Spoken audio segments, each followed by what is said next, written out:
North Korea dictator leader అయిన Kim Jong Un మన ఇండియాకి ఎప్పటికీ రాడు. ఎందుకో తెలుసా?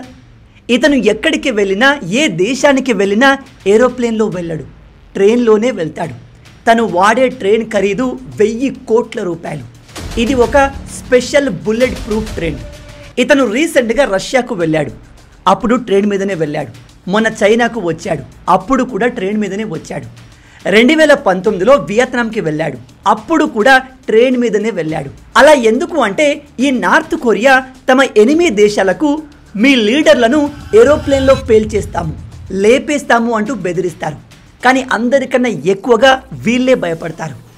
ఎక్కడ మనోడు ఫ్లైట్ ఎక్కితే దాన్ని అమెరికా, సౌత్ కొరియా లేదా జపాన్ వాళ్ళు ఆకాశంలోనే పేల్చేస్తారు అనే భయంతో ఇతను ఇప్పటి వరకు ఏరోప్లేన్లో ఏ దేశానికి వెళ్ళలేదు. ఈ కిమ్ జాంగ్ ఉన్ తండ్రి అయిన కిమ్ జాంగ్ ఇల్ ఇతనికి ఎక్స్ట్రీమ్ ఇంపార్టెంట్. ఇక తప్పదు అనే సమయంలో మాత్రమే విమానం ఎక్కు లేదా ట్రైన్లోనే ట్రావెల్ చేయమని చెప్పారంట.